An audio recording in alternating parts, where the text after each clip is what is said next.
तो कॉन्ट्रैक्टर भी खुश होता है। सही बात है। और एक जो कहते हैं ना लेबरर होती है, जिसे बेलदार कहते हैं, खासतौर से women.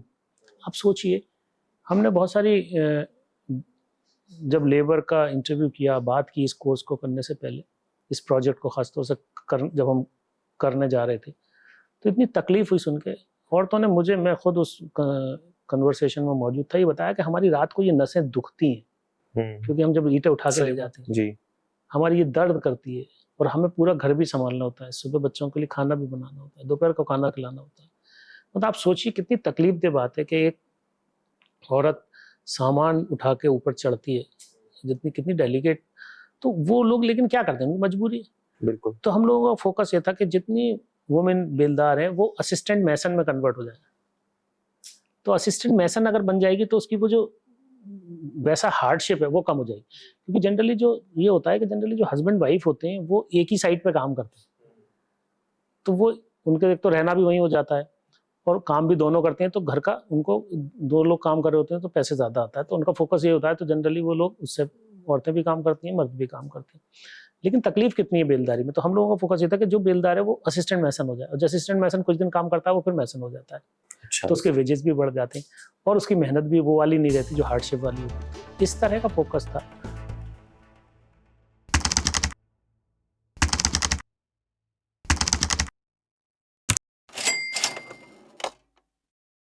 Thank you so much, Dr. Rehan Suri, for coming with us today on Mera Pehla Karor.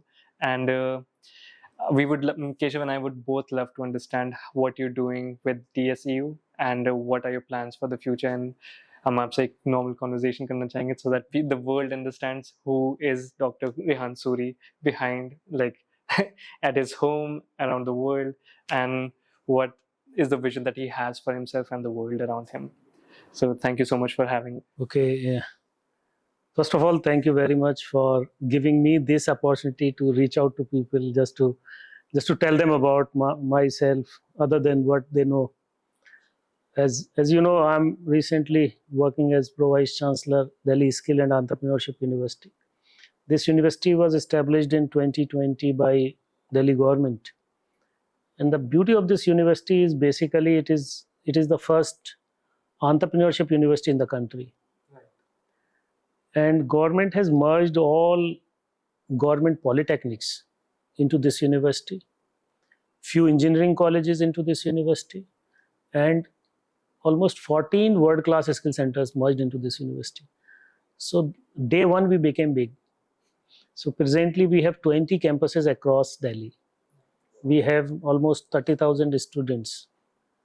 And recently we introduced few courses. Few courses are old courses, diploma courses. Already we are offering 15 diploma engineering programs and 16 undergraduate programs, 5 postgraduate programs and PhD programs. We recently started postgraduate and PhD programs and 16 undergraduate programs.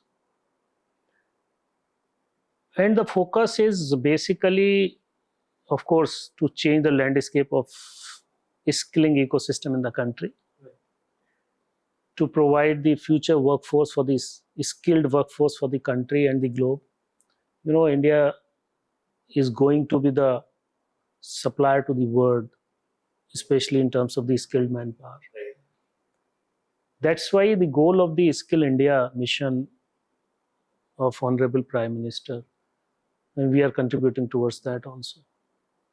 And it is basically the contribution towards the country and to the masses. And Delhi government is very much keen to develop masses in terms of through education. We are reaching out more to government schools.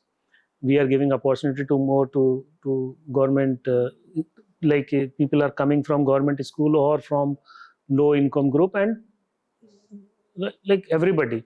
But focus is more on people those are not really getting opportunity to go to some bigger universities or some private universities, or somebody cannot afford the education. So we are there to help them. Other than that, we are running few projects of Delhi government. We are executing those projects.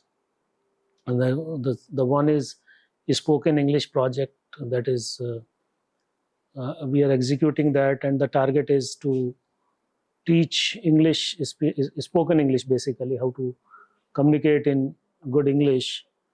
That is just targeting 1 lakh student of like 1 lakh residents of Delhi, not students only. And we are focusing from, and this is an opportunity for from 16 to 35 years of age. It's a zero fee course, and the certification done by the Cambridge University. So this is one of the projects. Another project is Women Works project, where this project is of Women and Child Department of Delhi government.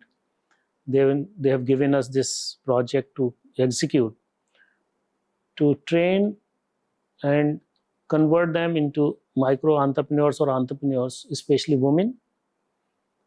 And we are working through Anganwadi hubs, and there is a SSKs are there, the Saheli Samanvaya Kendra. Through them, we would like to touch 90,000 plus Anganwadi workers. We would like to train them, and we would like to develop at least, we are targeting to touch 2,500 plus Anganwadi workers or women, especially coming from low income group. Or we are also covering some general women also. It's not, there is not condition that, but our target is to work with them. So when we'll work with them, mostly coming from them, but we are also doing this project through our campuses. So maybe some general women will also come. So this is the target. This is again a 2 years project. We recently hired 50 women fellows to work on them. ये किस तरह का skill है जो women के लिए anganwadi centres के through, तो किस तरह के स्किल्स हैं जो बहुत अच्छा आपका सवाल है. बेसिकली हम लोग सबसे पहला काम तो ये कर रहे हैं कि उनको मोबिलाइज कर रहे हैं. उनको सबसे पहले ये बताना चाहते हैं कि आप भी कुछ कर सकते हो, क्योंकि देखिए कुछ भी करने के लिए कॉन्फिडेंस की ज़रूरत होती है, और सबसे ज़्यादा ज़रूरत होती है कि आपके अंदर एक ये चीज़ आ गई कि मैं भी कर सकता हूँ. राइट. तो आप फिर रास्ते ढूंढते कैसे करना है. हम सबसे पहले जो एक ट्रेनिंग कर रहे हैं या मोबिलाइजेशन कर रहे हैं वो ये कर रहे हैं कि जो आंगनवाड़ी वर्कर है या जो भी वुमेन काम करना चाहती है या जो सोशली बैकवर्ड है या फाइनेंशियली बैकवर्ड है या कोई भी रीज़न है वो काम करना चाहती है और नहीं कर पा रही, तो हमारी टीम उनको सबसे पहले वो ट्रेन करके एंटरप्रेन्योरियल डेवलपमेंट का प्रोग्राम शुरू करेंगे. उसके बाद उनकी डोमेन फिर इंटरेस्ट देख के वो क्या कर सकते हैं. जैसे किसी की पढ़ाई कितनी हुई है, किसी ने हो सकता है पढ़ाई की हुई हो, किसी ने कोई इस तरह की कोई उसका ऑलरेडी उसके पास वो हुनर हो. और हम लोग कोशिश ये कर रहे हैं कि कुछ अनकन्वेंशनल जो बिजनेसेस हैं जी. इसमें हमारा एक प्रधानमंत्री योजना है, PMFME करके, मिनिस्ट्री ऑफ फूड प्रोसेसिंग की तरफ से हम लोगों ने एक उसको अडॉप्ट किया है. इसमें 2 सेंटर्स हम उसके बना रहे हैं, जिसकी हमें फंडिंग भी गवर्नमेंट ऑफ इंडिया से आई है. DSIIDC के थ्रू हमें फंडिंग आई है, तो उसको हम इस्टेब्लिश कर रहे हैं. एक आपने सुना होगा स्कीम है 1 डिस्ट्रिक्ट 1 प्रोडक्ट. तो आपको ये जान के ताज्जुब होगा, दिल्ली का जो 1 डिस्ट्रिक्ट 1 प्रोडक्ट है वो क्या है. वो है नमकीन और गुलाब जामुन. ये शायद बहुत कम लोग जानते हैं इस बारे में. तो हम लोग उस 2 सेंटर्स को इंक्यूबेशन एंड प्रोडक्शन सेंटर में कन्वर्ट कर रहे हैं, जिसमें वो वुमेन काम करेंगी. वहाँ वो प्रोडक्ट बनेगा और वहाँ से फिर पैकेज होगा और मार्केटिंग होगी. लेकिन हम लोग सिर्फ एक इकोसिस्टम उनको दे रहे हैं, करना उनको ही है. We are not hand holding, we are just supporting them, empowering. And हमारा काम यही है कि उनको हम सब चीज़ें सिखा दें, जो कनेक्ट है उससे कनेक्ट करा दें. बस फिर हमारा काम सिर्फ उनको मेंटर करना होगा. उसमें कहीं हम शामिल नहीं होंगे, कोई और रोल नहीं होगा. तो ये टारगेट हमारा, ये प्रोजेक्ट 2 साल का है. इस प्रोजेक्ट को हम लोग कर रहे हैं. एक प्रोजेक्ट है, हम नवगुरुकुल एक ऑर्गेनाइजेशन है उसके साथ करते हैं. जी. केशव ने शायद काम भी किया नवगुरुकुल के साथ, राइट? नवगुरुकुल इज बहुत ही डिफरेंट तरह का ऑर्गेनाइजेशन है. IITians की कुछ लोग हैं, उन्होंने शुरू किया उसको, और सॉफ्टवेयर और कोडिंग पे उसका काम है. नो कोड हम चाहेंगे कि आपको भी उसमें बुलाएं और नो कोड पे आप उन बच्चियों से. उसमें हमने क्या किया है, 100 बच्चियाँ जो सिर्फ 10वीं पास है, उनका एक टेस्ट लेते हैं छोटा सा, हम इंग्लिश और मैथ्स का, कि जस्ट अंडरस्टैंडिंग उनकी कितनी है, जिसकी कि एक तरह के लोग उस बैच में आए और लो इनकम ग्रुप से बच्चियां हों। उनको फुल्ली रेजिडेंशियल 18 मंथ्स का ये advance diploma in software engineering है, और उनका कोई क्लासरूम टीचिंग नहीं है, वो हॉस्टल में रहते हैं, 24 घंटे उनका एक शेड्यूल है, उनके एकेडमिक मैनेजर्स हैं, प्रोग्राम मैनेजर्स हैं, सबके पास लैपटॉप्स हैं, वो बच्चे वहीं काम करती हैं, वहीं सीखती हैं। और आप यकीन मानिए, अभी हमने शुरू किए हुए हमें तकरीबन 1 साल अभी हुआ नहीं है पूरा, उसमें से 7 या 8 बच्चियां ऐसी हैं जो ऑलरेडी प्लेस हो गई, 60,000 सैलरी, 35,000 रुपीज सैलरी। और इसका सर्टिफिकेट ऐसा ही है कि अगर आपने नौकरी मिल गई तो you are pass, this is the assessment basically, वो एक उसका एक तरीका है अपना। तो 100 वो बच्ची हैं जो लो इनकम ग्रुप से आती हैं, जिनकी पढ़ाई सिर्फ 10वीं क्लास तक की है, और वो आके जब पढ़ के और कामयाब होती हैं और कोड लिखती हैं और उनको बड़ी बड़ी कंपनीज हायर करती हैं, तो ये एक इस तरह का प्रोजेक्ट है, मुझे लगता है कि ये बहुत बड़ा चेंज लाने वाले प्रोजेक्ट है। राइट।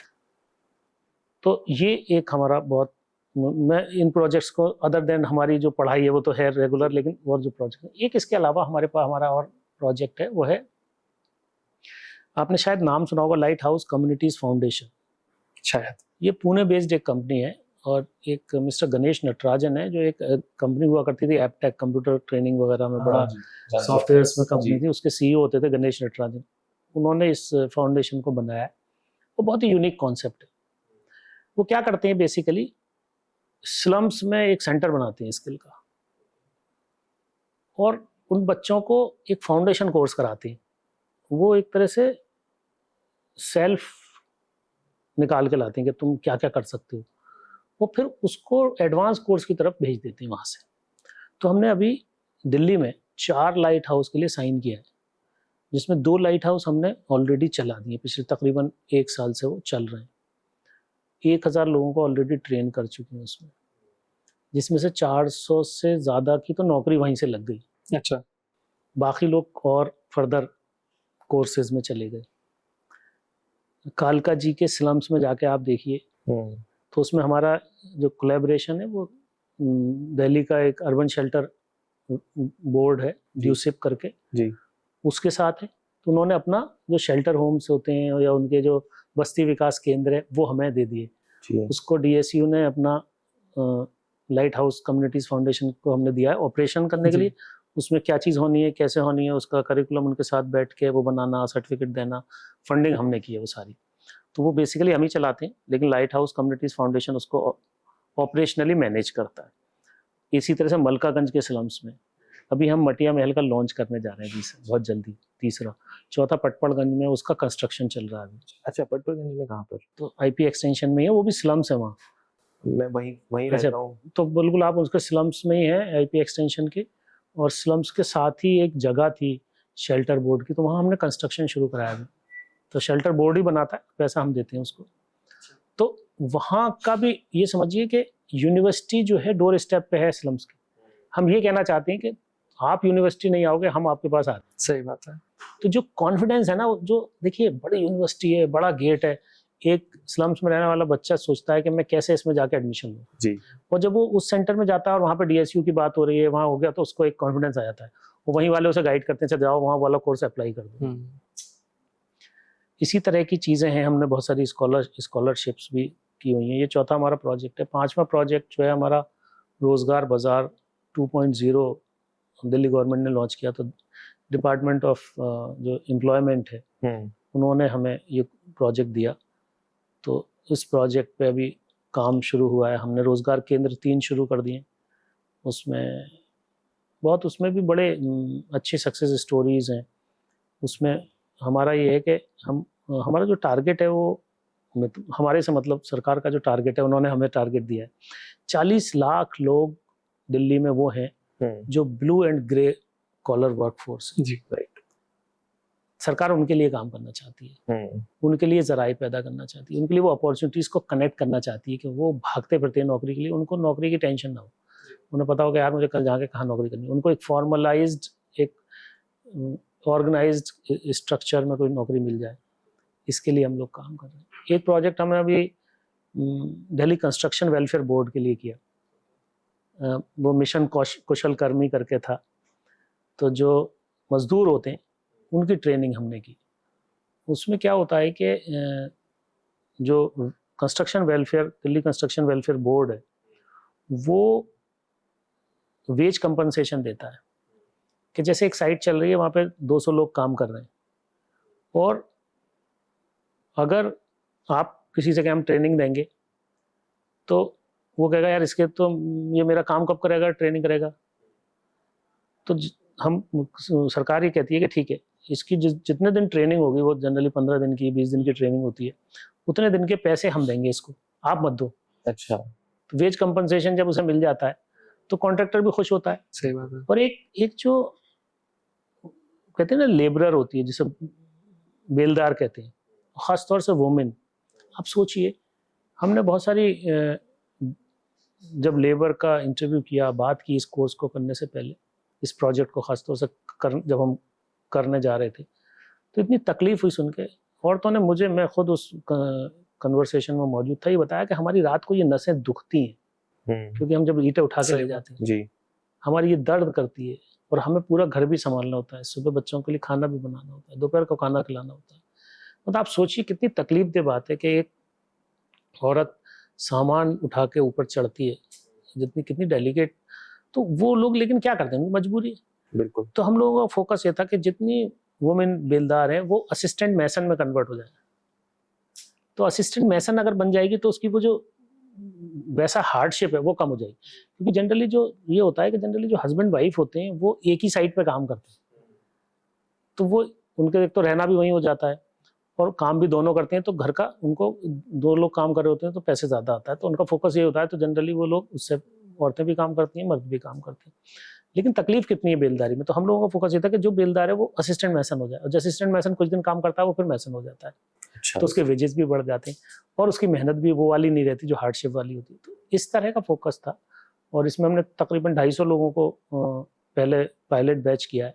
बहुत ही सक्सेसफुल पायलट रहा वो।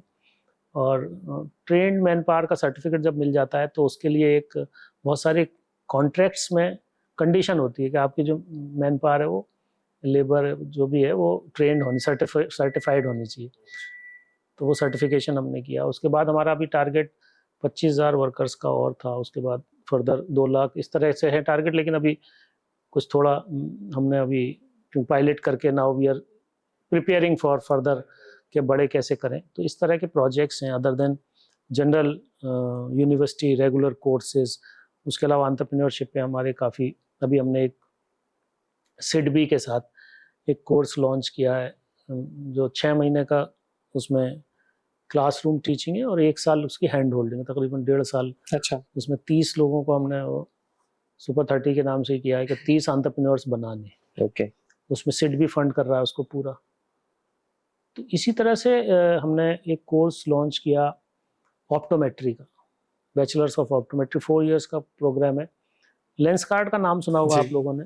लेंस कार्ड उसको पूरा 100% लेंस कार्ड स्पॉन्सर करता है। ओके, उसकी सारी फैकल्टी, उसका सारे इक्विपमेंट्स, और ये भी उसके वो है कि वादा कि सारी उनकी ट्रेनिंग वही करेगा और सबको नौकरी भी वही देगा। अच्छा, लेंस कार्टिंग। लेंस कार्ड ही तो assured job, assured, trend by the, उनके जो ट्रेंड प्रोफेशनल्स हैं। फैकल्टी भी उनकी, कुछ फैकल्टी सब्जेक्ट की हमारी होती है, जैसे जो हमारे कॉमन कोर्सेज रहते हैं, कंपलसरी कुछ कोर्सेज होते हैं, अदरवाइज जितने स्पेशलाइज्ड कोर सब्जेक्ट्स हैं वो सब लेंस कार्ड के लोग पढ़ाएंगे। एक हमने सेंटर शुरू किया अपोलो के साथ, okay, Apollo hospital, Apollo hospitals का एक विंग है अपोलो मेडिस्किल्स करके, उनके साथ। और उसमें हमने emergency medical technology, dialysis technology, hospital management के कोर्सेज शुरू किए। मेडिकल लेबोरेटरी टेक्नोलॉजी में हमने जो टाइप किया, पार्टनर किया मेट्रोपोलिस को। मेट्रोपोलिस ने 5 लैब्स बना के दिए हमें, 1 करोड़ रुपए के इन्वेस्टमेंट्स, और सारे उन बच्चों को, उनके बहुत ही जो प्रोफेशनल्स हैं वो आके हमेशा टच में रहते हैं। उसके अलावा पैथकाइंड है, SRL है, थायरो केयर है, ये सारे, they all are partnering in that. right? Now that we've come back to entrepreneurship, because आप Delhi skill and entrepreneurship university के वाइस चांसलर हैं, तो स्किल तो हम समझ गए कि ये सारे स्किल्स हैं जो जनरली हम बहुत टाइम से सुनते भी आ रहे हैं कि कुछ स्किल्स हैं जो गवर्नमेंट सिखाना चाहती है और लोग वो सीख लेंगे तो ऑर्गेनाइज सेक्टर में एक बेटर वे में काम कर पाएंगे। बट जो यूनिक है वो ये है कि एंटरप्रेन्योरशिप शब्द जुड़ा हुआ है इससे, तो थोड़ी सी आप डिफाइन कर सकते हैं कि एंटरप्रेन्योरशिप क्रूड सेंस में क्या मतलब है एंटरप्रेन्योरशिप का, और उसके बाद एक एंटरप्रेन्योर कौन होता है? बहुत अच्छा सवाल है। मुझे लगता है ये सवाल का जवाब बहुत कम लोगों के पास होता है। जनरली एंटरप्रेन्योर उसको कहते हैं जो कोई भी शख्स या लड़का हो लड़की हो कोई भी जब किसी ऐसी चीज़ को शुरुआत करता है जो पहले नहीं हुई हो, जैसे किसी में भी आपने थोड़ा सा इनोवेशन ले आए तो आप एंटरप्रेन्योर होते हैं, क्योंकि एंटरप्राइजिंग से ये वर्ड बना बेसिकली। और इसीलिए स्टार्टअप की बात करते हैं तो स्टार्टअप तो कुछ भी हो सकता है, लेकिन जनरली हम उसको मानते हैं जहाँ पर इनोवेशन होता है। जैसे अगर आप कोई भी ऐसी चीज़ करने चले जो किसी ने नहीं की, आपने की जी। लोग पहले सीधे रास्ते से चलते थे, या आपको पता है पहले जो है पगडंडी होती थी। पगडंडी कैसे बनती थी पता है आपको? लोग चलते चले जाते थे और उस पे लोग कैसे चलते थे? नहीं, ये नहीं पता। जानवर चलते थे। अच्छा। तो जानवर को जिधर खाना मिला वो ऐसे चलता रहता। तो खाने की कुछ चीजें होती थी उसके सराउंडिंग में, वो चलता हुआ जाता था। राइट। तो उसके पीछे पीछे जो उसको चराने वाला वो भी चलता था, तो वो एक रास्ता बन जाता था। तो लोग हमेशा उसी को फॉलो करते थे। बहुत सारे ऐसे रास्ते हैं, बहुत सारी मैन मेड पगडंडी भी मिलेंगी आपको, ऐसा नहीं है जी। लेकिन जनरली ये थ्योरी कही जाती है कि आदमी जनरली ट्रेंड है कि भाई, एक बहुत अच्छी स्टोरी है कि एक बच्ची ने मम्मा से पूछा अपनी कि मम्मा ये जो मछली काटते हैं, मछली बनाते हैं, तो हम आगे से और पीछे से क्यों काट देते हैं? पूरी मछली को क्यों नहीं फ्राई करते? उसने बेटा मुझे नहीं पता, मैंने अपनी मम्मा से सीखा, तुम अपनी ग्रैनी से पूछो। वो अपनी ग्रैंड मदर के पास जाती है, उससे पूछती है कि नानी हम ऐसा क्यों करते हैं? मैंने कहा बेटा हम बहुत गरीब थे, और जब हम गरीब थे तो जो पेन था वो इतना बड़ा था कि उसमें पीछे की और आगे की काटनी पड़ती थी, तो वो बीच का हिस्सा आता था, इसलिए हमने काटना शुरू करा। तो वो ना कुछ ट्रेडिशंस ऐसे होते हैं जो कोई रीजन होता है, लेकिन उसे दूसरा फॉलो करता है, सोचता नहीं कुछ भी। तो आप बड़े पैन में बनाना शुरू कर दिए तो वही मछली पूरी फिश फ्राई होने लगेगी। तो इसी तरह से जब आप किसी भी कन्वेंशनल सोच को चेंज करके उसमें कोई नई चीज लाते हैं, देखिए एक रिसर्च है जिसमें ये कहते हैं कि आप अगर सीधे आ रहे हैं ऐसे स्लैंट, और एक आप ऐसे आ रहे हैं कर्व्ड, तो कन्वेंशन जनरली ये समझा जाएगा कि ऐसे भेजेंगे वो पहले पहुंचेगा, जबकि फैक्ट ये है कि ये पहले पहुंचेगा। जी बिल्कुल। तो बहुत सारी चीज़ों के मिथ्स हैं। जब आप एनालिसिस करके कोई साइंटिफिक तरीका लगा के जब चेंज लाते हैं, कोई इनोवेशन करते हैं, तो कोई नई चीज़ निकल के आती है। वो कभी कभी डिस्ट्रप्शन भी होती है जी। बहुत बार वो मासेस के लिए यूजफुल होती है, और जो सबसे इम्पोर्टेंट चीज़ है एंटरप्रेन्योरशिप की, और वो है कि जब आप सोसाइटी की किसी एक नीड को फुलफिल करते हैं, उसका एक सॉल्यूशन ढूंढते हैं जो प्रॉब्लम होती है, और उसको कमर्शलाइज कर देते हैं, मोनेटाइज कर देते हैं, वो एंटरप्रेन्योरशिप होती है। ट्रू। हाँ, बट मैं और केशव ना बहुत बार ऐसे बात करते हैं कि जैसे स्टार्टअप फाउंडर्स जो होते हैं उनकी इज्जत अलग होती है और दुकानदार की इज्जत अलग होती है, लेकिन कर तो दोनों अपना काम रहे हैं। और लेकिन हमारे यहाँ किसी को अगर पूछा जाए कि स्टार्टअप करना है, तुम बड़े होकर क्या करना चाहते हो, तो कोई एंटरप्रेन्योर बोलता है, कोई दुकानदार नहीं बोलना चाहता। और दुकानदार एंटरप्रेन्योर तो नहीं होता,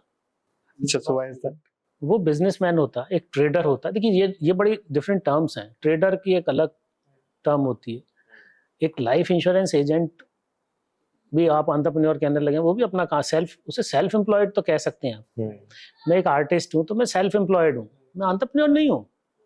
मैंने एक दुकान खोली तो मैं एक ट्रेडर हो गया, तो मैं एक बिजनेस पर्सन तो हो गया, लेकिन मैं एंटरप्रेन्योर नहीं हूँ, क्योंकि एक बराबर वाली दुकान भी खुली है, मैंने एक और खोल ली। इसी तरह से मैंने ट्यूशन पढ़ाना शुरू किया तो मैं एक ट्यूटर हूँ, मैं एंटरप्रेन्योर नहीं हुआ, क्योंकि एक पहले भी टीचर पढ़ाता था, मैंने भी अपने घर में 4 बच्चों को बुलाना शुरू कर दिया। That is not entrepreneurship. Entrepreneurship is something else. Entrepreneurship innovation का नाम है। एंटरप्रेन्योरशिप एक किसी सोसाइटी की, मासेस की प्रॉब्लम का सॉल्यूशन लाने का नाम है। एंटरप्रेन्योरशिप आप जो सोच रहे हैं उसको इम्प्लीमेंट कर रहे हैं, उसको सक्सेसफुली रन कर रहे हैं, उससे और ग्रो कर रहे हैं, उसका नाम है। एक फ्लैट चलना is not, it may be A business. That's why एक इंडस्ट्रियलिस्ट को आप जनरली एंटरप्रेन्योर नहीं कहते, इंडस्ट्रियलिस्ट कहते हैं उसे, और पहले भी इंडस्ट्रियलिस्ट कहते थे। एक एंटरप्रेन्योर इंडस्ट्रियलिस्ट हो सकता है, लेकिन इंडस्ट्रियलिस्ट जरूरी नहीं एंटरप्रेन्योर हो जी। भाई। एक कोई कहते हैं ना, अब किसान को एंटरप्रेन्योर क्यों नहीं कहते आप जी? वो तो फिर भी बहुत सारे एंटरप्रेन्योरशिप वाले काम करता है उसको भी हमें एंटरप्रेन्योर कहना चाहिए। बिल्कुल। लेकिन आज बहुत सारे एंटरप्रेन्योर ऐसे हैं जो एग्रीकल्चर में काम कर रहे हैं, फार्मिंग में काम कर रहे हैं। ये भी एक कॉन्सेप्ट था कि बहुत सारे लोगों को लैंड बैंक बनाया और एक उनका मार्केट कनेक्ट किया, वो स्टार्टअप हो गया उसका। फार्मर ही रहा वो भी, लेकिन उसको एंटरप्रेन्योर नहीं कहा, क्योंकि उसने एक ऐसी प्रॉब्लम सॉल्व की कि जो आपको कभी कभी जाके मंडी में जाके बेचना पड़ता था, मंडी ले जाना पड़ता था, या हाई वैल्यू क्रॉप नहीं होती थी, 4 क्रॉप नहीं होती थी। इन सब चीज़ों का आज की तारीख में आप ये देखिए ना, जो एक कॉन्सेप्ट है जिसको कहते हैं कि आपको वो ट्रेसिंग कहलाती है, कि वो ट्रेस करते हैं कि आपका ओरिजिन क्या है, जो प्रोडक्ट आ रहा है उसका, उसको कनेक्ट कर दिया, उस चेन को बना दिया। तो इस तरह की बहुत सारी ऐसी चीजें हैं जो जो जो कहते हैं ना, जो प्रॉब्लम का हल ले आई। बहुत सारे लोगों ने वो हल बना दिया कि भाई पहले एक हल होता था, वो शायद एंटरप्रेन्योर रहा होगा जिसने क्रो, क्या कहते हैं उसको, स्केयरक्रो, हाँ स्केयर क्रो को जो बनाया होगा, कोई होगा दिमाग जिसने लगाया होगा, बिल्कुल बनाया होगा ना किसी ने, वो एंटरप्रेन्योर था, उसने प्रॉब्लम को सॉल्व किया। अगर यही कोई बना के बेचने लगता तो एंटरप्रेन्योर हो जाता। जो बना के चला गया वो एंटरप्रेन्योर नहीं हुआ, उसने कुछ लेकिन चीज तो बना दी, वो इन्वेंटर तो हुआ ही ना, आविष्कारक थे, इनोवेटर तो हुआ। तो इनोवेटर और एंटरप्रेन्योर में यही डिफरेंस होता है। इनोवेटर तो बहुत मिल जाएंगे आप, इनोवेट करके चले गए। बहुत सारे लोग ऐसे होते हैं, अपना आइडिया निकाला, बेचा, किसी को दिया और चले गए। कुछ लोग पैसे बना के निकल जाते हैं। तो it's not only money, right, it's more about problem, it's more about solution for a problem, it's more about masses. इस पे जिसका फोकस है वो तो traditional businesses will come under business. हाँ, वो तो बिजनेस ही है, उसको मैं मानता नहीं, लेकिन ठीक है, कह सकते, बहुत सारे लोग कहते हैं उनको एंटरप्रेन्योर, बट वो एक बिजनेस माइंडसेट तो कह सकते हैं। बट एंटरप्रेन्योरियल माइंडसेट, ये पॉसिबिलिटी हो सकती है कि बिजनेस के बाद या उसी बिजनेस में वो अपना कुछ इनोवेशन लाए। जैसे आप ये सोचिए, कोई एक दुकानदार है, उसने अपना अमेज़न पे भी शुरू कर लिया, तो वो एक एंटरप्रेन्योर कहलाया जा सकता है। बहुत सारी बच्चियां ऐसा काम कर रही हैं, घर से बैठ के कुछ कढ़ाई बुनाई करती हैं, उन्होंने अपने प्रोडक्ट को अमेज़न पे बुक कर दिया जी। और इस तरह की बहुत सारी नई नई चीजें सोची हैं बच्चों ने। ऐसे कुछ, जैसे हम जब एनविजन करते हैं एंटरप्रेन्योर या एंटरप्रेन्योरशिप का मतलब समझने की कोशिश करते हैं, तो हम, क्योंकि हम नई जनरेशन के, तो हम टेक्नोलॉजी से उसको रिलेट करते हैं कि 2000 के बाद जब फोन्स आए, टेक्नोलॉजी आई, इंटरनेट आई, उसके बाद स्टार्टअप्स बनने शुरू हुए। आजकल सारे स्टार्टअप्स टेक्नोलॉजी स्टार्टअप्स हैं। तो हमें लगता है कि एंटरप्रेन्योरशिप इन चीज़ों से ही, ऑब्वियसली इससे बढ़ावा मिला है, लेकिन ऐसा नहीं है कि इसके बाद शुरू हुई है। अगर हम आज से 50-100 साल पहले देखें, तो आप किस तरह के बिजनेसेस को आप बताएंगे कि ये बाकी लोग वो बिजनेस कर रहे थे, लेकिन इस इंसान ने उसको इस तरह बदला कि वो एंटरप्रेन्योर कहलाया है, या वो एक एंटरप्रेन्योरियल स्पिरिट। देखिए, टेक्नोलॉजी को इसलिए मानने लगे अभी क्योंकि टेक्नोलॉजी नजर आती है जी। आप, ग्रास रूट इनोवेशन कहलाती है। ओके। ग्रास रूट इनोवेटर्स जो होते हैं वो जनरली बगैर पढ़े लिखे लोग होते हैं। ओके। आपको अभी एक हर साल इनोवेशन फेस्टिवल होता है। अच्छा। प्रेसिडेंट हाउस में उसका मेला लगता है। ओके। ठीक है, हर साल लगता है वो, फरवरी में तकरीबन। उसमें वो लोग आते हैं जो ग्रास रूट इनोवेटर्स होते हैं। आपको ऐसी ऐसी इनोवेशन देखने को मिलेंगी जिन्होंने कोई पढ़ाई नहीं की। किसान था, अखरोट तोड़ने की मशीन, कि अखरोट तोड़ भी दिया जाए और उसकी अंदर की जो मींग होती है वो टूटे भी ना, पूरी निकल आए, क्योंकि उसकी ज्यादा वैल्यू होती है, उसमें ज्यादा पैसे मिलते हैं, पूरी जाती है। जी जी जी। इसी तरह की बहुत इनोवेशंस है। एक उसने बनाया कि जनरली क्या होता था, पहले जब चारा काटते थे ना तो हाथ कट जाता था, जी। तो एक उसने मशीन बनाई कि अगर जैसे ही हाथ जाएगा फौरन मशीन बंद हो जाएगी। तो अगर कभी मौका लगे तो आप उसे जरूर कवर करिएगा, मैं कहूँगा उसमें जरूर जाइएगा और वहाँ के लोगों को आप जरूर इंटरव्यू करिए। बिल्कुल जाएंगे सर। और वहाँ आपको ऐसी ऐसी चीजें देखने को मिलेंगी कि जो उन्होंने अपनी कहते ना, नेसेसिटी इज द और need is the mother of invention. तो आप जब जाएंगे तो वहां देखेंगे उन लोगों ने वो ही काम किया जिनकी जरूरत थी जी। और उन्होंने वो बना ली। ऐसे बहुत इनोवेशन है। और मैं आपको बताऊं, देखिए हिंदुस्तान तो एक ज़माने में, आज से अगर 30 साल पहले चले जाएं तो लाइसेंस राज कहा जाता था। आपको इंपोर्ट का लाइसेंस चाहिए, आपको एक्सपोर्ट का लाइसेंस चाहिए। तो मैं आपको HCL कंप्यूटर्स की कहानी बताता हूँ। HCL हिंदुस्तान कंप्यूटर्स लिमिटेड नाम था इसका। जी। इसके एक को फाउंडर थे अर्जुन मल्होत्रा। थे क्या हैं? अर्जुन मल्होत्रा ने कहानी बताई हमें। हमने एक बार जामिया में टॉक पे बुलाया था, इनोवेशन एंटरप्रेन्योरशिप पे बुलाया था, तो उन्होंने बताया, उन्होंने कहा जब हमने ये सोचा कि हम कंप्यूटर्स का बिजनेस करते हैं, तो हमने सोचा कि हम इंपोर्ट करेंगे, कंप्यूटर हिंदुस्तान में तो बनते नहीं थे जी। तो डिपार्टमेंट ऑफ टेलीकॉम का सबसे पहला ऑर्डर मिला 4 कंप्यूटर का। तो बोले हम बहुत खुश भाई कि चलो एक पहला ऑर्डर मिला है। तो हमने इंपोर्ट लाइसेंस हमें अप्लाई करना था। फिर तो जब हम इंपोर्ट लाइसेंस अप्लाई करने गए तो उसमें कैटेगरी में कंप्यूटर था ही नहीं लिस्ट में। हम बड़े परेशान। वो बोले भाई अब आपको इंपोर्टर लाइसेंस तो मिल नहीं सकता, इस लिस्ट में नाम होगा वो इंपोर्ट हो सकता है सर। तो बोले हम बहुत चक्कर काटे, हमने बहुत ढूंढा, तो कैसे करें। अब टाइम, उसका एक टाइम भी होता है, टाइम पीरियड होता है जिसमें आपको सप्लाई करना होता है। तो बोले उसमें एक इलेक्ट्रॉनिक टाइपराइटर का वो था। तो हमने कहा भाई आप इसका लाइसेंस दे दो हमें, इलेक्ट्रॉनिक टाइपराइटर का। तो इलेक्ट्रॉनिक टाइपराइटर का जब करके और उन्होंने इंपोर्ट किए पहले 4 कंप्यूटर। उसके बाद जाहिर है फिर वो डिपार्टमेंट ऑफ टेलीकॉम से उन्होंने जो भी टाइम मिला फिर वो अपना एडवर्ट कराया होगा, जो भी हुआ होगा फिर बाद में। सो एंटरप्रेन्योरशिप थी ना ये। तो आपने कोई चीज़ नई इंट्रोड्यूस की इंडिया में, ऐसी बहुत सारी चीज़ें हैं। जो बात आप करें टेक्नोलॉजी के अलावा भी ऐसी बहुत सारी चीज़ें हैं। अगर मैं याद करने की कोशिश करूं कि अगर आप कोई नया ड्रिंक बनाते हैं, वो भी इनोवेशन है, उसको मार्केट करते हैं। और देखिए प्रोडक्ट्स तो हिंदुस्तान में बहुत कम बने जी कमर्शलाइज होने के लिए। हिंदुस्तान में ज़्यादातर प्रोडक्ट बाहर से आए। इंडिया में आपको प्रोडक्ट इंडिया के बहुत कम मिलेंगे, सर्विसेज बाहर की आपको सर्विसेज मिलेंगी जनरली। अब लेकिन अच्छी बात यह है कि देखिए सबसे जो कहते हैं ना डेयरिंग काम कहूँगा मैं, I must heads off to Tatas, specially Ratan Tata ji, जिन्होंने कहा हम अपनी कार बनाएंगे, इंडिजिनस कार होगी। मैं उसे एंटरप्रेन्योरशिप मानता हूँ, मैं उसे इंडस्ट्रियलिस्ट नहीं मानता जी। और इतना बड़ा काम किया कि आज टाटा ग्रुप जो है सारी बड़ी कंपनीज के साथ कॉम्पीट कर रहा है। काफी बड़ी सेम एज विद महिंद्रा ने भी वही किया। तो ये जो चीजें हैं ना, आप बड़े ग्रुप देखेंगे उन्होंने बहुत काम किए। ये सब एंटरप्रेन्योरशिप वाले काम, ये बिजनेसमैन वाले काम नहीं है जी। इसी तरह से धीरू भाई अंबानी की अगर बात करें, वो एंटरप्रेन्योर थे जी। बहुत सारी ऐसी चीजें शुरू की। और ख़ास तौर से मुझे याद है धीरू भाई अंबानी जब हयात थे, जब उन्होंने ये सपना देखा कि भाई हम हर हाथ में मोबाइल पहुंचाएंगे। पहला मोबाइल मुझे जब मिला, और मैं हैंडसेट की बात नहीं कर रहा, मैं सर्विसेज की बात कर रहा हूँ, मैंने प्रीपेड कार्ड पहला खरीदा था 5,000 रुपये का। अच्छा।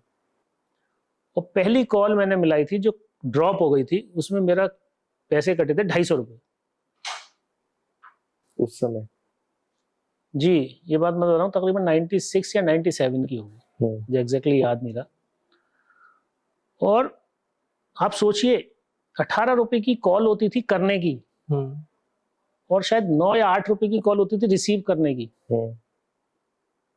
मतलब कॉल रिसीव करने के पैसे लगते थे। जब सीडीएमए टेक्नोलॉजी रिलायंस ने सबसे पहले लॉन्च की इंडिया में, और जब पहला फोन आया तो उन्होंने ये कहा कि इस फोन में रिसीव करने के कोई पैसे नहीं लगेंगे। अच्छा, वो रिवोल्यूशन था। जी। I am not fan of Ambanis, मैं आपको वो बता रहा हूँ, ये एंटरप्रेन्योरशिप होती है। बिल्कुल। उन्होंने कहा मैं हर हाथ में मोबाइल फोन पहुंचाना चाहता हूँ, and he was the person, because of him आज हर हाथ में अगर मोबाइल फोन है तो उसी वजह से। हाँ, इंटरनेट भी। और आपको पता है जान के ताज हुआ कि फोन बुक कराना पड़ा, तो मैंने भी अपना सबसे पहला फोन बुक कराया, और फोन कोरियर से आता था, ऐसे नहीं आप जाकर खरीद लीजिए। जी। इसी तरह जैसे पहले कार्स जो है बुक करानी पड़ती थी, जी। ऐसे नहीं मिलती थी आप जाइए खरीद लीजिए। स्कूटर, मुझे याद है हमें जब सबसे पहला स्कूटर खरीदना था, ये 1984 की बात है, तो स्कूटर में बहुत लंबी लाइन होती थी, तो अगर आप डॉलर्स में पेमेंट करें तो आपको जल्दी मिल जाता था। जी। तो इस तरह की चीजें थी। Same as with this landline phone. Landline phone का मतलब होता था कि एक साल आपको वेट करना होता था लाइन के लिए। हाँ, फोन लगवाने के लिए दिल्ली में। बराबर, ये बहुत सारी अलग तरह की चीजें हैं, लेकिन एंटरप्रेन्योरशिप की जो बात आपने कही कि जो इनोवेशन और एंटरप्रेन्योरशिप जो होती है वो मासेस को की किसी बड़ी प्रॉब्लम का हल होती है, जो बहुत लोगों ने किया। बहुत सारी ऐसी चीजें, सिर्फ टेक्नोलॉजी नहीं है। टेक्नोलॉजी इसलिए क्योंकि टेक्नोलॉजी बहुत सारी चीजों का हल है जी। इसलिए टेक्नोलॉजी सबसे ज्यादा नजर भी आती है और एंटरप्रेन्योरशिप बनने में आपको बहुत हेल्प भी करती है जी। क्योंकि ज्यादातर हल जो है हमें उससे मिल जाते हैं जी। आसानी से मिल जाते हैं जनरली, और चीज़ों के हल हम देखने को मिलते हैं। बहुत सारी ऐसी चीज़ें हैं जिसको आप देखेंगे लोगों ने बनाया। जैसे आप ही के शब्द हैं कि कोई ऐसी प्रॉब्लम जो प्रॉब्लम भी बड़ी हो और काफी ज्यादा लोगों की मासेस को टच करे। अब एक चीज है कि जब प्रॉब्लम बड़ी होती है तो उसके सोल्यूशन के लिए जो एफर्ट है वो भी उतने ही बड़े होते हैं, उन एफर्ट्स में जो इन्वेस्टमेंट है वो भी कई बार उतनी ही बड़ी लगती है। तो अब ये भी एक बैरियर बन गया है हमारे मन में कि अगर हमें एंटरप्रेन्योरशिप के पाथ पे जाना भी है तो उसके लिए हमें बहुत ज़्यादा इन्वेस्टमेंट लगेगी, हमें वेंचर कैपिटल फंड्स के पास जाना पड़ेगा, बहुत बहुत फंडिंग लेनी पड़ेगी, तभी हम कर सकते हैं। कुछ एक्सटेंट तक मुझे पता है कि नहीं, हम एक छोटी शुरुआत करके भी आगे जा सकते हैं, लेकिन अगर बड़ी प्रॉब्लम सॉल्व करनी है और एक समय में करनी है तो उसके लिए फंड चाहिए। तो वो एक बैरियर बन गया है कि अगर फंड नहीं है तो हम बना ही नहीं सकते। आपने देखा है ऐसा कि यूथ में या यंग लोगों में ये बैरियर है? देखिए, सब मुझे लगता है बहुत बड़ा माइंडसेट है जी। बैरियर तो मैं अल्फाज यूज नहीं करूंगा, ये माइंडसेट है। और जनरली किसी से अगर बात करिए तो उसे लगता है पैसे से बिजनेस होता है या पैसे से एंटरप्रेन्योर बनती है। नो डाउट एक ऐसा स्टेज आती है जब आपको पैसा चाहिए ही होता है जी। लेकिन अगर आपके पास ऐसा आइडिया है, अगर आपके पास ऐसा आपने कोई चीज़ बनाई है, टैलेंट है वो, और आप में वो पैशन भी है, तो आपको पैसे के लिए मुझे नहीं लगता कि कहीं कमी है। हिंदुस्तान में आज की तारीख में मैं ये कहता हूँ, अक्सर बहुत सारे फोरम्स में मैंने ये बात कही है कि इंडिया में बेस्ट स्टार्टअप इकोसिस्टम है इस वक्त और बेस्ट सपोर्ट सिस्टम है जी। लेकिन हम उसको यूज ही नहीं कर पा रहे। सही बात है। अगर आप startup policy ministry of education की देखें, बेस्ट पॉलिसी होगी जी, तो पिछले शायद कभी नहीं हुई, मैंने नहीं देखी कभी। मैं अक्सर जिन बातों को कहता था, क्योंकि वेस्ट में बाहर की कंट्रीज में जो यूनिवर्सिटीज़ हैं उनमें वो पॉलिसी चलती थी, आज इंडिया ने भी उसे अडॉप्ट कर लिया। दिल्ली की स्टार्टअप पॉलिसी देखिए आप, आपके पास इतने एवेन्यूज़ हैं, इतनी अपॉर्चुनिटीज़ हैं, आपको सिर्फ करना है। अगर आप अच्छा कुछ भी कर सकते हैं जी, तो आपके लिए बहुत सारी कहते हैं रास्ते खुले। लेकिन ये बिल्कुल आप सही कह रहे हैं, ये माइंडसेट है कि फाइनेंस बहुत बड़ा बैरियर होता है, हम क्या करेंगे, कैसे करेंगे। और देखिए कोई चीज़ आसानी से तो नहीं होती कि कोई अगर वेंचर या कोई भी, चाहे वो ए लेवल फंडिंग हो, सीड फंडिंग हो, एंजल लेवल हो, किसी भी स्टेज पे आप हो, कोई भी अपना अगर आपको पैसा देगा तो ऐसे नहीं देगा कि आप आइए पैसे, आपको सिर्फ आपका आइडिया बहुत अच्छा है तो आपको दे दे जी। बहुत सारी और फैक्टर्स होती हैं। सारे फैक्टर अगर पूरे होते हैं तो मुझे लगता है फंडिंग मिल जाती है, परेशानी होनी नहीं चाहिए। और ये करते वक्त सोचना भी नहीं चाहिए। लेकिन मैं एक चीज़ समझना चाहूँगा इसी टॉपिक पे कि जैसे स्कूल्स में, कॉलेजेस में जितना मैंने समझा है और देखा है, खुद मतलब एक्सपीरियंस किया, अपने दोस्तों के थ्रू एक्सपीरियंस किया, मैंने ये थोड़ा चैलेंज देखा है कि लोग मतलब ये इंस्टीट्यूशंस एम्प्लॉयज तो ब्रीड कर रहे हैं, लेकिन नाम के लिए तो मतलब समझा तो देते हैं एंटरप्रेन्योरशिप एज अ कॉन्सेप्ट कि क्या है, बिजनेस एज अ कॉन्सेप्ट क्या है। बिजनेस की बात आती है तो वहाँ पे कैपिटल, वो मुझे अच्छी तरह याद है, इकोनॉमिक्स की बुक में 11th-12th में पढ़ाते हैं कि बिजनेस के लिए कैपिटल चाहिए होता है, ये चाहिए होता है, वो चाहिए होता है, बट हमें प्रैक्टिकल स्किल्स नहीं सिखा रहे। मुझे शायद 2-4 साल तक पहले तक नहीं पता था कि कंपनी कैसे रजिस्टर होती है। काम शुरू करने के लिए कंपनी रजिस्टर करनी ज़्यादा ज़रूरी है, रादर देन मतलब at least knowing how it's done, rather than कि मतलब थ्योरी ऑफ इट कि मतलब काम शुरू हो जाएगा तो ये होगा। आप शुरू कैसे करो? आप मतलब क्यों जॉब शुरू करना बिल्कुल तो सही कह बताते रहे हैं हैं। कि मतलब आपको जॉब शुरू करनी है तो यूनिफॉर्म पहननी है, वो गले में वो पहनना है, एक कार्ड पहनना है, अच्छे से प्रेजेंटेबल होना है, बट आप प्रैक्टिकल स्किल्स नहीं सिखा रहे, आप थ्योरी को ही वो करे जा रहे हैं। एंड इवन फिजिक्स, केमिस्ट्री और मतलब और भी जो यहाँ पे प्रैक्टिकल एग्जाम्स होते हैं, वहाँ पे 30% ही वैल्यू दिया जाता है प्रैक्टिकल्स को, 70% is theory. When I feel like that undermines the purpose of like learning theory. नहीं, मैं थोड़ा यहाँ आपसे एक बात कहूँगा कि ये बहुत सारे लोग बात करते हैं, मैं अक्सर एक बात कहता हूँ कि देखिए एजुकेशन हम्म, 3 चीज़ें होती हैं। एक होती है टीचिंग, एक होती है ट्रेनिंग, जी एक होती है कोचिंग। तीनों फ़र्क होते हैं, नहीं होते हैं, एक ही चीज़ है। जी नहीं, फर्क कुछ तो होगा। कुछ तो फ़र्क होगा। तो जो बात आप कह रहे हैं ना, ये अलग-अलग लेवल की होती है। एजुकेशन क्या चीज़ है, वो डिफरेंट चीज़ है। हम्म, ट्रेनिंग क्या चीज़ है, वो डिफरेंट चीज़ है। कोचिंग क्या चीज़ है, वो डिफरेंट चीज़ है। राइट। जब देखिए कोई भी आप, हिंदुस्तान का education system is very, very good. बहुत लोग कहते हैं, लेकिन मेरा सोचना दूसरे तरह से।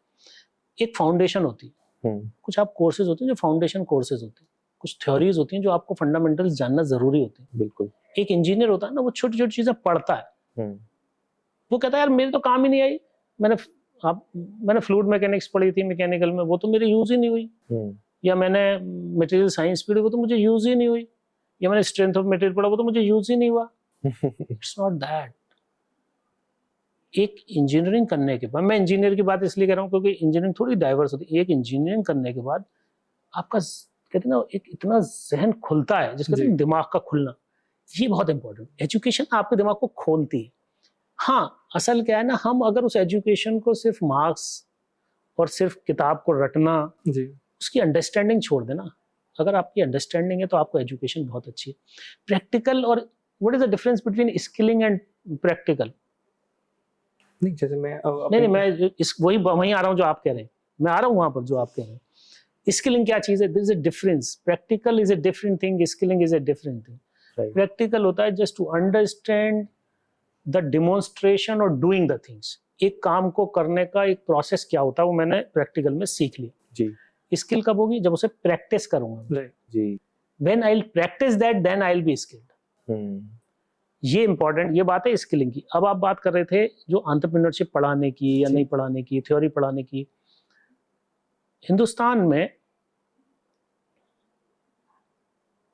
मैं किसका इंटरव्यू देख रहा था, मैं नाम भूल गया उस, मैं मिला हूँ उस लड़के से। उसने जब अपनी कंपनी बनाई तो वो 16 साल का था जी या 15 साल का था, मुझे एग्जैक्ट याद नहीं। वो जब कंपनी रजिस्टर करने गया, उन्होंने कहा जी आपकी कंपनी रजिस्टर नहीं हो सकती। क्यों? क्योंकि हिंदुस्तान में 18 साल उम्र चाहिए। Under as. क्या करेंगे आप इसका? आप तो पढ़ाने की बात कर रहे हैं, पढ़ भी लेगा तो करेगा क्या? जी हम इससे जूझ रहे हैं।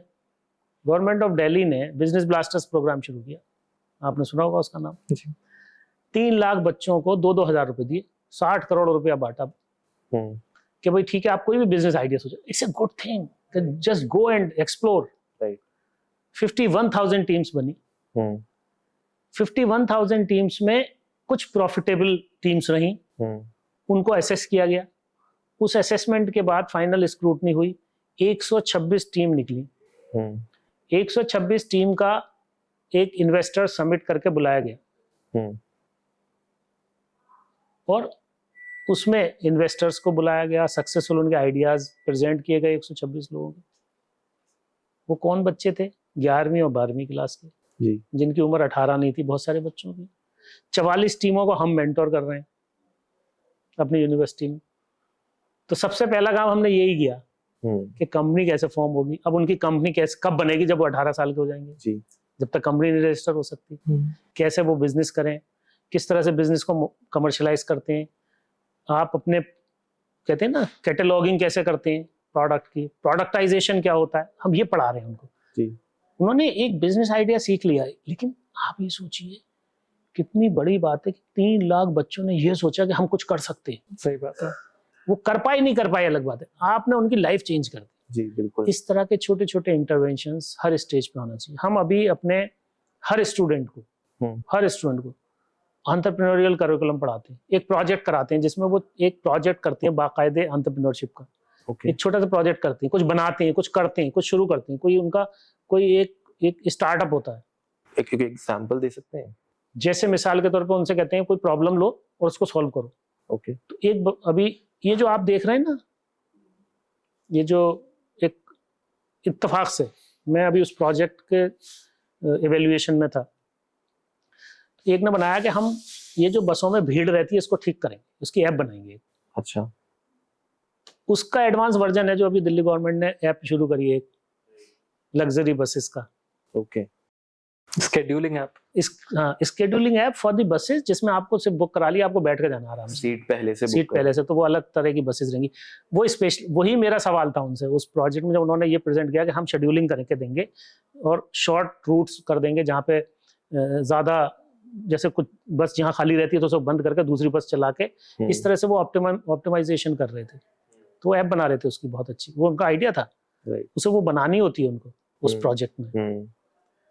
तो इस तरह की बहुत सारी चीज़ें हैं जब आप प्रोजेक्ट करते हैं। मैंने अपनी एक क्लास में बच्चों को कहा कि आपको 2-2 हज़ार रुपये अपने डालने और उसको मैक्सिमाइज करके, वेल्थ मैक्सिमाइजेशन करके देना है। 3 महीने का प्रोजेक्ट करके लाइए।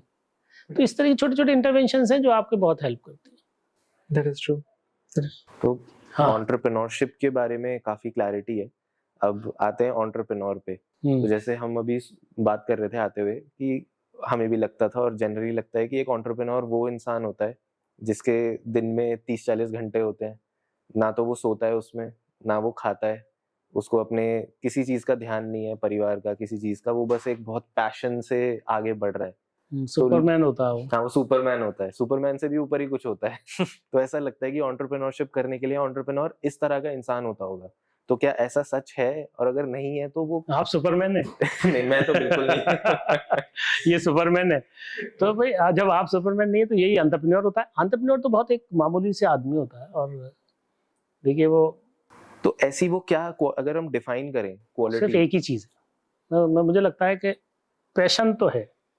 देखिए बगैर पैशन के तो शायद एंटरप्रेन्योर नहीं बन सकता। ये तो फर्स्ट, मुझे लगता है फर्स्ट ट्रेट होती है। ओके।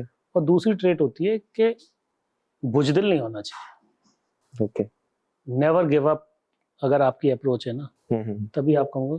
क्योंकि अगर आप बोल्ड नहीं है, ब्रेव नहीं है, बेसिकली मैं अल्फाज बहुत क्रूड यूज कर रहा हूँ, अगर बुजदिल है तो आप एंटरप्रेन्योर नहीं हो सकते। क्यों? क्योंकि आप डर जाएंगे, छोड़ देंगे। क्योंकि रिस्क टेकिंग कैपेबिलिटी होनी चाहिए, बिल्कुल कैलकुलेटेड रिस्क टेकिंग कैपेबिलिटी होती है। और उसके बाद भी अगर आप हो गए, तो मेरे एक दोस्त हैं बहुत सक्सेसफुल एंटरप्रेन्योर हैं टेक्नोलॉजी में, तो उनसे मैं ऐसी बात कर रहा था। मैंने कहा भाई चलो एंटरप्रेन्योर बनना हो तो कितना पैसा होना चाहिए, कितनी, मतलब जो ज़्यादा सेफ होगा वो कभी एंटरप्रेन्योर नहीं बन सकता। तो हम जैसा आदमी कभी एंटरप्रेन्योर नहीं बन सकता ना। लेकिन वो मुझसे कहते हैं कि तुम बहुत अच्छे एंटरप्रेन्योर हो गए अगर नौकरी छोड़ दो तो। बहरहाल उन्होंने कुछ चीज़ लगती होगी ऐसी। तो वो ये कह रहे थे कि मैंने जब एंटरप्रेन्योरशिप अपना काम शुरू किया, and he was the CEO of one multinational firm and then he resigned and started a company. तो उनके पास भी अच्छे खासे पैसे रहे होंगे उस टाइम में।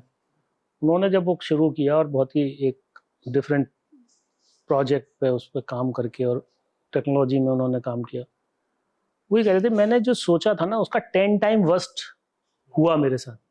जितना मैंने वर्स्ट सोचा था, ये दो कितना बुरा हो सकता है, उतना बुरा, बिल्कुल वर्स्ट कंडीशन को सोचा उससे भी 10 टाइम्स हुआ, तब जाके उसके बाद में ठीक हुआ। तो एंटरप्रेन्योर वो चीज़ें देखता है, वो मुसीबतें उठाता है, वो प्रॉब्लम्स देखता है, क्योंकि वो सुपरमैन तो होता ही है। देखो ये बात तो मैं मानूंगा, क्योंकि दो लोगों को मैं हमेशा बड़ा रिलेट करता हूँ। एक हाउसवाइफ को और एक एंटरप्रेन्योर को, उसके पास भी 10 पैर हाथ पैर होते हैं, उसके पास भी कभी छुट्टी नहीं होती, उसको भी मतलब कुछ भी है, कुछ मतलब हमेशा मैनेज करना है सब कुछ। घर में मेहमान आ रहे हों, बच्चे के दोस्त आ रहे हों, कुछ भी चल रहा हो, इन लॉज आ रहे हों, मैनेज करना है, बारिश हो जाए, धूप आ जाए, खाना सबको खाना है। तो वो जो क्वालिटी होती है ना, वो बेस्ट मैनेजर होती है। एंटरप्रेन्योर के अंदर भी वो चीज़ें बहुत ज़रूरी होती हैं। जब वो एंटरप्रेन्योरशिप कर रहा होता है, उसको सब कुछ करना पड़ता है, वही सब कुछ होता है। राइट। अब जैसे आपने बोला कि जो ज्यादा कंफर्टेबल होगा, जिसके पास मीन्स होगा या जिसके पास प्रिविलेज होगा, वो शायद से ना कर पाए। नहीं, ऐसा नहीं कहा मैंने ये कहा कि जो बुजदिल होगा, अच्छा, जो बुज़दिल होगा। मीन्स होंगे वो तो करते हैं। बहुत सारे आपको ऐसे एंटरप्रेन्योर मिलेंगे जिनके पास अच्छे रिसोर्सेज हैं, Okay. और वो अच्छा करते हैं। आई नो मैनी जिनके बहुत अच्छे पीछे से बोल के वो और ज़्यादा अच्छा कर लेते हैं, क्योंकि उनके पास कनेक्ट्स भी होते हैं, उनके पास पैसा भी होता है, उनके पास गाइडेंस भी होती है, वो जल्दी कर लेते हैं बल्कि। लेकिन वो भी करते हैं। आपको हर तरह के एंटरप्रेन्योर मिलेंगे, बल्कि सक्सेसफुल ज़्यादा मिलेंगे उस तरह के लोग। ये ओसामा कई बार बहुत इसको गुस्सा आता है जब ये सुनता है ऐसी बातें कि जैसे पिता का बिजनेस है, काफी अच्छा बिजनेस है, लेकिन जो बेटा है वो अपनी सोच से कुछ और करना चाहता है, एंड कुछ और भी वो चूज करता है कि उस धंधे को अगर वो 10 गुना करे तो शायद एक बहुत बेहतर जिंदगी अपने लिए, अपने परिवार के लिए बना सकता है, लेकिन वो चुनता है एक नौकरी करना, जो कि गलत चीज नहीं है। लेकिन वो किस स्पेस से वो डिसीजन आता है, वो ये है कि हम ये दुकानदारी नहीं कर सकते या इस तरह के धंधे में मैं इसको बढ़ा नहीं सकता। नहीं, वो एक्चुअली वो इससे ड्रिवन होता है, जैसे people don't understand the privilege that they have. मतलब अगर मेरे पास कुछ मतलब मुझे तो हल्दीराम ग्रांटेड लेती है। हाँ, हल्दीराम का एग्जांपल दिखता है मुझे। 50 साल तक चांदनी चौक में दुकान थी, सब जाते थे, दुनिया भर से आके सब हल्दीराम जाते थे। दिल्ली कोई आ रहा तो हल्दीराम जरूर जाएगा, लाल किला जाएगा तो हल्दीराम जाएगा।